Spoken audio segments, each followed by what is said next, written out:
नमस्कार किसान भाइयों, मैं शिवेंद्र सिंह स्वागत करता हूं आप सभी का आपके अपने YouTube channel agri info by Shivendra Singh. किसान भाई, आज हम बात करेंगे मक्का की फसल के विषय में।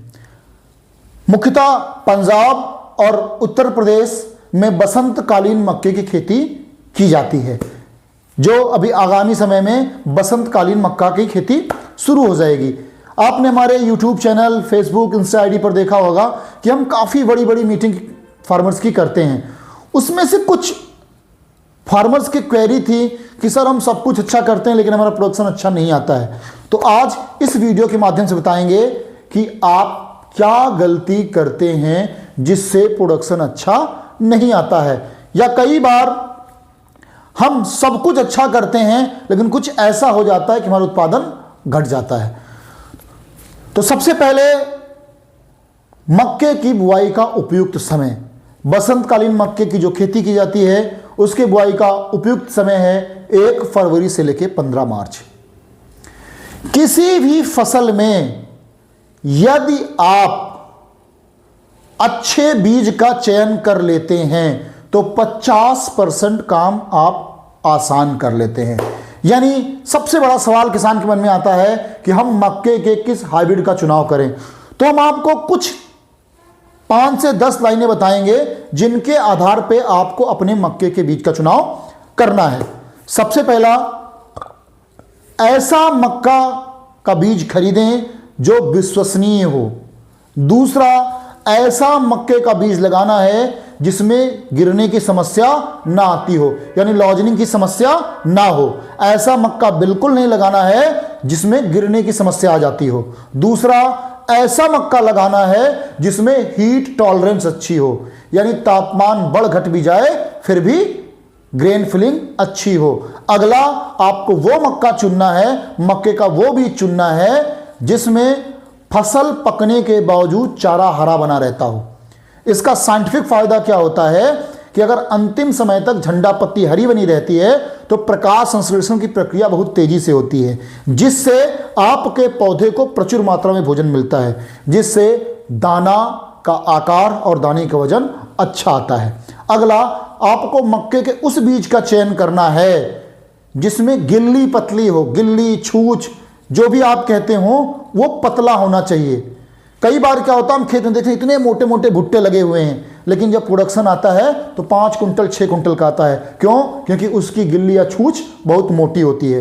यानी ऐसे हाइब्रिड का चुनाव करना है जिसकी पतली गिल्ली और मोटे दाने हो। दूसरा, ऊपर से लेके नीचे तक टिप से लेके नीचे तक एक समान दानों का भराव हो, ऐसे हाइब्रिड का चुनाव कर रहा है। और सबसे इंपॉर्टेंट बात, हाई सेलिंग परसेंटेज मक्का होना चाहिए।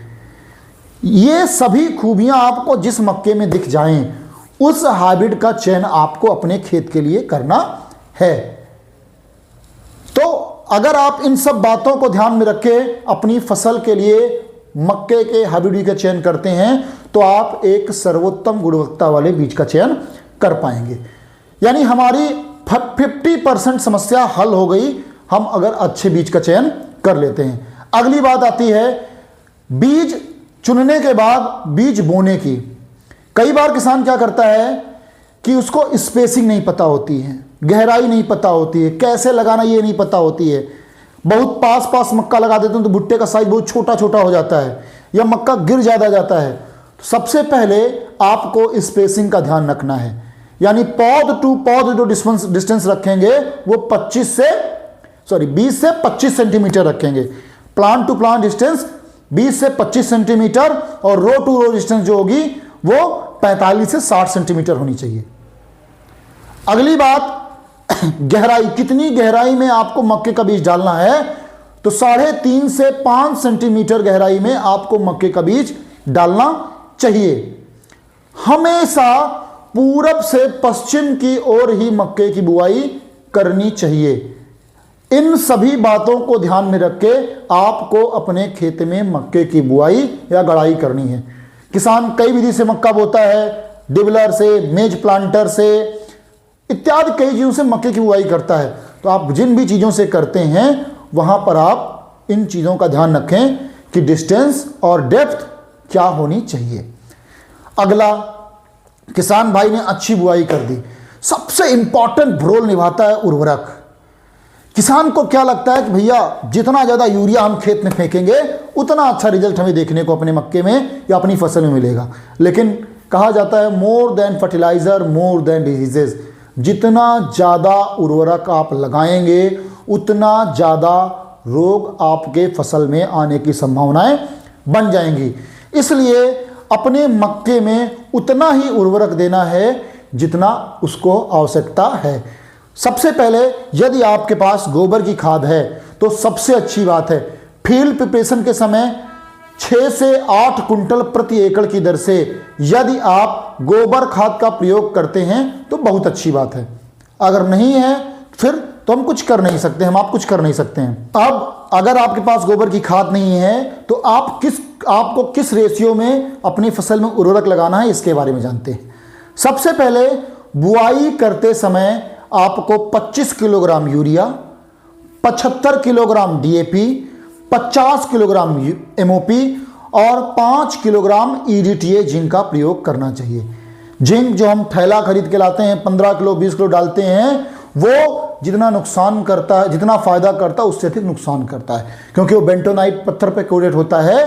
तो पर्याप्त जो प्रचुर मात्रा में जिंक है वो फसल को मिल नहीं पाती है। इसलिए आपको मात्र 5 किलोग्राम ईडीटीए जिंक का प्रयोग करना है। उसके बाद 20 से 25 दिन के बाद आप फिर से 50 किलोग्राम यूरिया प्रति एकड़ की दर से अपने खेत में प्रयोग करें। फिर तीसरा फर्टिलाइजर आपको देना है 40 से 45 दिन की अवधि में 50 किलोग्राम यूरिया प्रति एकड़ की दर से आपको प्रयोग करना है। उसके बाद यदि संभव हो तो आप 05234 या 0050 का फॉलियर स्प्रे करें, क्योंकि पोटास आपके मक्के के दाने के वजन और आकार को बढ़ाने में सहायता प्रदान करता है। इन दरों से आपको अपने मक्के की फसल में उर्वरक का प्रयोग करना चाहिए। ये एक संतुलित आहार है आपके मक्के की फसल के लिए। लेकिन कई बार आपकी फसल में क्या दिक्कत है, आपके खेत में क्या समस्या है, कितना उर्वरक देना चाहिए, उस हिसाब से भी आप देख सकते हैं। मक्के के पौधे को इंडिकेटर प्लांट कहा जाता है, यानी सूचक पौधा कहा जाता है। मक्के के पौधे को देखकर बताया जा सकता है कि इस मक्के में किस पोषक तत्व की कमी है या किस पोषक तत्व की अधिकता है।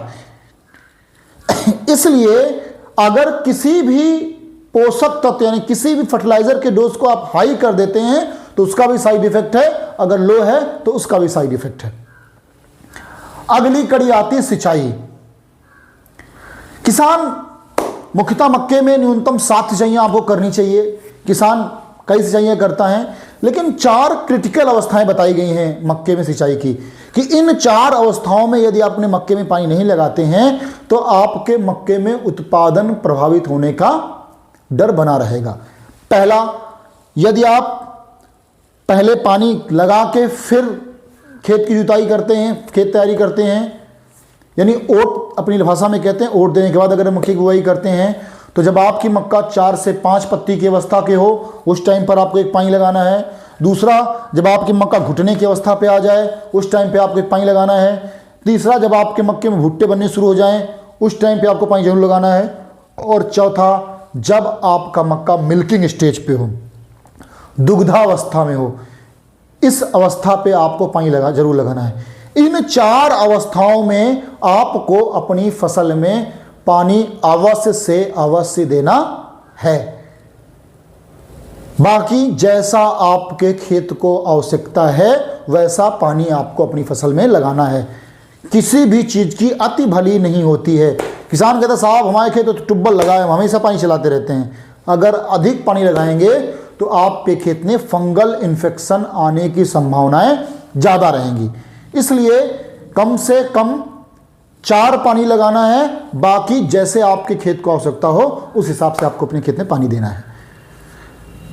अब यहां तक तो किसान अक्सर सब करते हैं, थोड़ा बहुत ऊपर नीचे करते हैं। अगला और सबसे इंपॉर्टेंट रोल आता है खरपतवार नियंत्रण का। किसान भाइयों, यदि आप अपनी किसी भी फसल में खरपतवार नियंत्रण नहीं करते हैं तो आप कोई भी यत्न कर लो, आप अच्छा उत्पादन नहीं ले सकते हैं। क्योंकि मान लीजिए कमरे में हम भोजन रख दें, एक राक्षस को छोड़ दें, एक देवता को बंद कर दें, तो ज़्यादा भोजन कौन लेगा? ऑब्वियस सी बात है, राक्षस खाएगा। वैसी जो हमारी मुख्य फसल होती है वो होती है देवता प्रवृत्ति की, और जो खरपतवार होते हैं वो होते हैं राक्षसी प्रवृत्ति के।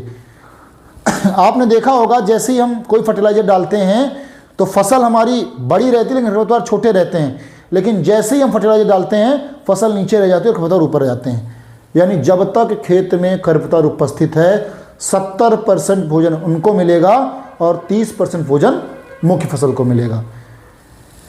अगर आपके खेत में खरपतवार उपस्थित है तो वो 4 चीज़ों के लिए झगड़ा करता है: भोजन, ऑक्सीजन, प्रकाश और नमी। इन सभी का 70% खरपतवार को मिलता है और 30% मुख्य फसल को मिलता है। इसलिए जैसी आपकी मक्के की फसल में 2 से 4 पत्ती का खरपतवार हो, वैसे ही बायर का एक उत्पाद आता है लाउडेस, 115 ml पर एकड़ की दर से अपनी फसल में लाउडिस और फूस्ट का प्रयोग करें। आपकी फसल से सभी प्रकार के खरपतवार नष्ट हो जाएंगे। लेकिन प्रयोग करते समय ध्यान रखें कि खेत में अच्छी नमी हो और कम से कम 1 सप्ताह तक नमी बनी रहे। उसके साथ में खरपतवार नाशी दवा का प्रयोग आपको कट या फ्लैट नोजल से करता है। जब आप टंकी खरीदने जाते हैं तो उसमें 3 नोजल निकलते हैं, एक फव्वारा वाला, एक ऐसे कटा हुआ कट नोजल, एक फ्लैट नोजल। ये 3 नोजल आपको निकलते हैं। खरपतवार नाशी दवा के लिए कट या फ्लैट नोजल का प्रयोग करना है। हमें पता है कि सब किसान के पास खुद की टंकी नहीं होती है, तो हम दूसरी की टंकी के नोजल को बदल नहीं सकते हैं। इसलिए अगर आप कट या फ्लैट नोजल का प्रयोग नहीं कर पा रहे हैं तो कम से कम बैटरी वाली टंकी से ही खरपतवार नाशी दवा का प्रयोग करें, क्योंकि जितनी भी खरपतवार नाशी दवाएं वो सब कॉन्टैक्ट बेस होती हैं। जब तक पौधे पे अच्छे से पानी गिरेगा नहीं तब तक खरपतवार खत्म नहीं होगा। इसलिए जो भी किसान पेट्रोल टंकी से दवा डालते हैं उनके खेत में कभी भी खरपतवार की समस्या खत्म नहीं होती है। अगला और सबसे कठिन पड़ाव आता है कीट नियंत्रण। मक्के में कीट नियंत्रण एक सबसे बड़ी समस्या है। मक्के में जो सुंडी लगती है, जो कीड़ा लगता है, उसका नाम है फॉल आर्मी वर्म, FAW। यानी जो कीड़ा वो हमारा एनिमी है, दुश्मन है, और दुश्मन का नाम आर्मी है। आर्मी कैसा होता है? ताकतवर या कमजोर? ताकतवर होता है। ताकतवर आदमी से लड़ने के लिए हमें ताकतवर चीज़ें चाहिए, अच्छी चीज़ें चाहिए। किसान अपने खेत में प्रोफिनोफास, क्लोरोफारीफास, इमामेक्टिन बेंजोएट इत्यादि प्रकार की दवाइयाँ लगाता है जिससे उनके खेत में सुंडी खत्म नहीं होती है। किसान कहता साहब पहले तो खत्म हो जाती थी, पहले आपके खेत में काली सुंडी आती थी जो कभी भी भुट्टे के अंदर प्रवेश नहीं करती थी। अब आपने ऑब्जर्व किया होगा आपके खेत में हरी सुंडी आना शुरू हो गई है, जिसकी वजह से आपके खेत में सुंडी यानी कीड़ा भुट्टे तक में प्रवेश कर जाता है। कई बार आप भुट्टा छिलते हैं तब भी आपको सुंडी जिंदा दिखती है। इसलिए मक्के में कीट नियंत्रण के लिए उच्च गुणवत्ता युक्त कीटनाशक का प्रयोग करें। मुख्यतः 4 अवस्थाओं में कीट अपना जीवन चक्र पूरा करता है, जैसे एग, लार्वा, प्यूपा, अडल्ट। तो अभी तक मार्केट में जितनी भी दवाइयाँ आती थीं ये सब 4 अवस्थाओं को कंट्रोल नहीं करती थी। एक उत्पाद आता है वाइगो जो कीट की 4 अवस्थाओं को कंट्रोल करता है। एक बार अगर आप अपने मक्के की फसल में लगाएंगे तो आपकी फसल में दोबारा सुंडी आने की संभावना ना के बराबर हो जाती है, क्योंकि आपने दुश्मन के संपूर्ण खानदान को खत्म कर दिया, यानी अंडा, प्यूपा, लार्वा, एडल्ट सबको मार दिया, जिससे दोबारा सुंडी आने की समस्या ना के बराबर हो जाती है, क्योंकि ये सुंडी की 4 अवस्थाओं को कंट्रोल करता है। प्रयोग करने का तरीका है 100 ml पर एकड़ की दर से आपको वाइगो नामक दवा का प्रयोग करना है। प्रयोग करते समय खेत में अच्छी नमी हो और कम से कम 150 से 200 लीटर पानी प्रति एकड़ की दर से आपको प्रयोग करना है। मैं उम्मीद करता हूं कि इस वीडियो के माध्यम से आपको अपनी मक्के की फसल का उत्पादन लेने में काफ़ी आसानी रहेगी। ऐसी ही लाभदायक वीडियो को देखने के लिए जुड़े रहिए हमारे YouTube channel agri info by Shivendra Singh. बहुत बहुत धन्यवाद।